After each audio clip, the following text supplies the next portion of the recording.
বন অধিদপ্তরে বন প্রহরী পদে আপনারা যারা পরীক্ষা দিবেন তাদের জন্য আজকের এই ভিডিওতে থাকছে নিয়োগ পরীক্ষার সাজেশন, প্রশ্ন প্যাটার্ন, বিগত সালের প্রশ্নের বিস্তারিত আলোচনা। আশা করি ভিডিওটি প্রথম থেকে শেষ অবধি দেখার চেষ্টা করবেন, আর অবশ্যই আমাদের এই চ্যানেলটি সাবস্ক্রাইব করে আমাদের পাশে থাকবেন। স্বল্প সময়ে ভালো একটা প্রস্তুতি নিতে চাইলে বন অধিদপ্তর জব রিভিউ এই বইটির পিডিএফ আমাদের কাছ থেকে সংগ্রহ করে নিতে পারেন। এই পিডিএফ এর মূল্য মাত্র 40 টাকা। যারা নিতে চান তারা এই নাম্বারে হোয়াটসঅ্যাপের মাধ্যমে যোগাযোগ করে পিডিএফটি সংগ্রহ করে নেবেন। আমরা প্রথমত আলোচনা করব আপনাদের পরীক্ষার প্রশ্ন প্যাটার্ন কেমন হয়। আপনাদের পরীক্ষার প্রশ্ন প্যাটার্ন দুই রকম হবে। প্রথমত এমসিকিউ পরীক্ষা হবে, 60 মার্কের, 1 ঘন্টা সময় দেওয়া হবে। 1 ঘন্টা সময়ের মধ্যে 60টা এমসিকিউ দাগাইতে হবে। যারা এই এমসিকিউ পরীক্ষা পাশ করবে তাদের হয়তোবা কিছুদিন পরে, এমন হতে পারে 7 দিন পরে বা 15 দিন পরে বা 2 মাস পরে বা 6 মাস পরে রিটেন পরীক্ষা হবে। রিটেন পরীক্ষার প্রশ্ন প্যাটার্ন আসবে ঠিক এমন। রিটেন পরীক্ষা যারা পাশ করবে তাদেরকে পরবর্তীতে ভাইবার জন্য ডাকা হবে। যাই হোক, আমরা প্রথমে দেখে নেই যে আপনাদের এই প্রথম পরীক্ষাটা কেমন প্রশ্ন আসতে পারে।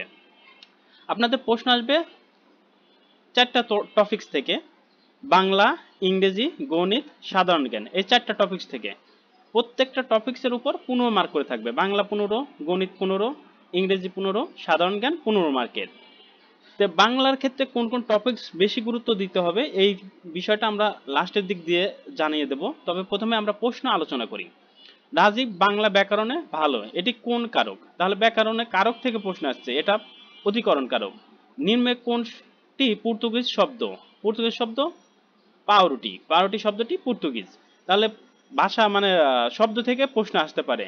দিবা স্বপ্ন বাগধারাটির অর্থ কি? তাহলে বাগধারা থেকে প্রশ্ন আসতে পারে অলিক কল্পনা। দিবা স্বপ্ন মানে অলিক কল্পনা। পদ্মা শব্দের সঠিক প্রতিশব্দ কোনটি? উৎপল। তাহলে সমার্থক শব্দ থেকে প্রশ্ন আসতে পারে। নদী ও নারী উপন্যাসটি কার লেখা? সাহিত্য থেকে প্রশ্ন আসতে পারে। নদী ও নারী উপন্যাসটি লেখা হুমায়ুন কবিরের। নিম্নে কোন বহুব্রীহি সমাস? নিচের কোনটি বহুব্রীহি সমাস? একগুঁয়ে বহুব্রীহি সমাস। কোনটি শুদ্ধ বানান? ইতপূর্ব শব্দটি শুদ্ধ বানান। গোকুলের সার এর অর্থ কি? গোকুলের সার বাগধারার অর্থ স্বেচ্ছাচারী। টেকসই উন্নয়নের লক্ষ্য কয়টি? টেকসই উন্নয়নের লক্ষ্য 17টি। প্রথম শহীদ মিনার উদ্বোধন করা হয় কত তারিখে? আর কি 24 তারিখে। রাষ্ট্র গঠনের মূল উপাদান কয়টি? রাষ্ট্র গঠনের মূল উপাদান 4টি। পানি যখন ফুটতে থাকে তখন এর উষ্ণতা কি পরিবর্তন ঘটে? একই থাকে।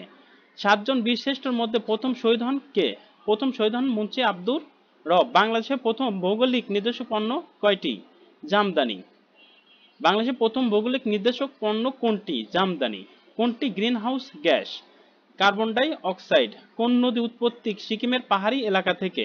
তিস্তা। সাগর মহাসাগর কোন ধরনের সম্পদ? এটা আন্তর্জাতিক সম্পদ। আপনারা বুঝতে পারছেন যে তাহলে আপনাদের এরকম 4টা করে অপশন দেওয়া থাকবে, একটা করে অপশন বেছে নিতে হবে। এখন অনেকেরই প্রশ্ন যে বন অধিদপ্তর জব রিভিউ এই বইয়ের পিডিএফ এ কি কি আছে? এই বইয়ের পিডিএফ এ বাংলা, ইংরেজি, গণিত, সাধারণ জ্ঞান ওভারঅল আলোচনা করা আছে 200 পেজ। সাথে এ যাবৎকালে বন অধিদপ্তরের যত পরীক্ষা হয়েছে সেই পরীক্ষার প্রশ্ন এবং উত্তরপত্র দেওয়া আছে। রিটেন এবং এমসিকিউ দুইটা পরীক্ষার জন্যই প্রযোজ্য হবে। যারা নিতে চান তারা এই নাম্বারে হোয়াটসঅ্যাপের মাধ্যমে যোগাযোগ করে পিডিএফটি সংগ্রহ করে নিতে পারেন। আর চ্যানেলটি অবশ্যই সাবস্ক্রাইব করে আমাদের পাশে থাকবেন। আর এই যে প্রশ্ন, এই প্রশ্নের বাকি অংশ যাদের দরকার উত্তরপত্র তারা কমেন্টস করুন, পরবর্তী ভিডিওতে বাকি অংশের উত্তর দেওয়া হবে। আর আপনাদের এই যারা এমসিকিউতে পাস করবেন তাদের রিটেন পরীক্ষার প্রশ্ন কিন্তু ঠিক এমন আসবে। আজকের ভিডিও এখানেই শেষ করছি। সবার জন্য শুভকামনা রইল।